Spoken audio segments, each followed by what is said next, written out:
বর্তমান সমাজের বোকা মানুষগুলো বোঝে না যে দাম্পত্য জীবনকে কি করে সুখময় করতে হয়। তা ওরা মনে করে যে 3 বেলা খাবার এবং 3 বেলা ভালো মন্দ পোশাক দেওয়ার নামই দাম্পত্য জীবন, তাহলে সংসার সুখের হয়। যেমনটা নয়। রাসূল সাল্লাল্লাহু আলাইহি ওয়াসাল্লামকে এসে জিজ্ঞেস করছেন, ইয়া রাসূলুল্লাহ, স্ত্রীদের প্রতি হক কি? এই হাদিসটা এত চমৎকার। যদি কোনো দাম্পত্য এই হাদিসটাকে ফলো করতে পারে এবং মেনে চলে, তাহলে ইনশাআল্লাহ তাদের দাম্পত্য জীবনে কখনো অশান্তির সৃষ্টি হবে না, কখনো বিচ্ছেদের কথা উঠবে না। এই হাদিসটা এতটাই গুরুত্বপূর্ণ। সেজন্য একজন সাহাবী রাসূলকে এসে জিজ্ঞেস করছেন, ইয়া রাসূলুল্লাহ, স্ত্রীদের উপরে হক কি? রাসূল বললেন, তুমি যতটুকু খাবে তুমি তাকে ততটুকুই খাওয়াবে। 2 নম্বর বললেন, তুমি যা পোশাক পরিধান করবে তাকে তাই পরিধান করাবে। এবং 3 নম্বর বললেন যে তুমি তাকে তার মুখে কখনো আঘাত করিও না। এবং তারপরে বললেন যে তুমি তাকে কখনো কটু কথা বলিও না। এটা অনেক গুরুত্বপূর্ণ যে এখনকার দাম্পত্য জীবনে দেখবেন তাদের স্ত্রীদেরকে অনেকে কটু কথা বলে, অনেক খারাপ ভাষায় কথা বলে, মানুষের সাথে অপমান করে। এর ফলে কি হয়? দাম্পত্য জীবনে অশান্তি সৃষ্টি হয়। এরপরে বিচ্ছেদের দিকে আস্তে আস্তে সেটা যেতে থাকে। তারপর রাসূলুল্লাহ বলতেছেন যে তুমি বিছানা বিচ্ছিন্ন করলে ঘরের বাইরে করো না, ঘরের ভেতরেই করিও।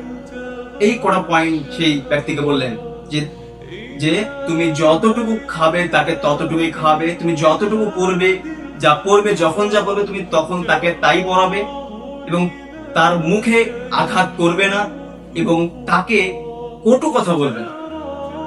এটা হচ্ছে মেইন বিষয়। এই দাম্পত্য জীবনকে টিকিয়ে রাখার জন্য আপনার স্ত্রীকে কোনো মানুষের সামনে হোক অথবা নির্জনে একাকিত্ব হোক, তাকে কখনো অপমান করার মতো এমন কোনো কথা তাকে বলবেন না। কারণ আপনি আপনার স্ত্রীর জন্য আজীবন করে যাবেন, কিন্তু একদিন যদি একটা ভুল যদি আপনি তাকে মানে বলেন, যদি একটা চড় মেরে দেন অথবা তাকে কটু কথা বলেন, দেখবেন তাহলে ওই আপনার পেছনের সমস্ত ভালো কাজ বাদ দিয়ে ওই একটা খারাপ কথা দিয়ে ধরে নিয়ে বসে থাকবে। আর এই ফলে কি হয়? দাম্পত্য জীবনে অশান্তি তৈরি হয়, অশান্তি সৃষ্টি হয়। সুতরাং রাসূলের এই হাদিস আপনার জন্য পারফেক্ট। যদি আপনি এই হাদিসটা আপনার জীবনে অ্যাপ্লাই করতে পারেন, ইনশাআল্লাহ আপনার দাম্পত্য জীবনে কখনো অশান্তি আসবে না। বর্তমান সমাজের বোকা মানুষগুলো বোঝে না যে দাম্পত্য জীবনকে কি করে সুখময় করতে হয়। তা ওরা মনে করে যে 3 বেলা খাবার এবং 3 বেলা ভালো মন্দ পোশাক দেওয়ার নামই দাম্পত্য জীবন, তাহলে সংসার সুখের হয়। যেমনটা নয়।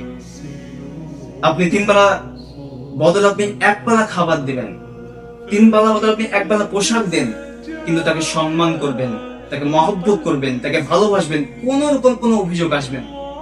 আপনি মানুষের দেখে অপমান করবেন না। দেখবেন কোন রকম অপমান যদি আপনি না করেন, দেখবেন আপনি 1 বেলা খাবার দেবেন, কোনো অভিযোগ আসবে না। আপনি একটা পোশাক দেন মাসে, বছরে, কোনো অভিযোগ আসবে না। বরঞ্চ আপনার প্রতি আনুগত্য আরো দেখাবে এবং ওই সংসারটাকে আরো টিকিয়ে রাখার জন্য, হ্যাপিনেস বাড়ানোর জন্য আরো উঠে পড়ে থাকবে। আর আপনি যদি কোনো পরপুরুষের সামনে, কোনো মানুষের সামনে তাকে কটু কথা বলেন, মারধর করেন, এবং তারপরে যদি আপনি তাকে আলিশান বাড়ি দেন, আলিশান গাড়ি দেন, আলিশান লাক্সারিয়াস লাইফ দেন, খাবার দাবার দেন 3 বেলা, পোশাক দেন 3 বেলা, তারপরেও দেখবেন আপনার এই দাম্পত্য জীবনে সুখ থাকবে না। সে আপনার খুদ ধরবেই, সে আপনার সংসারটা গুছিয়ে নেবে না।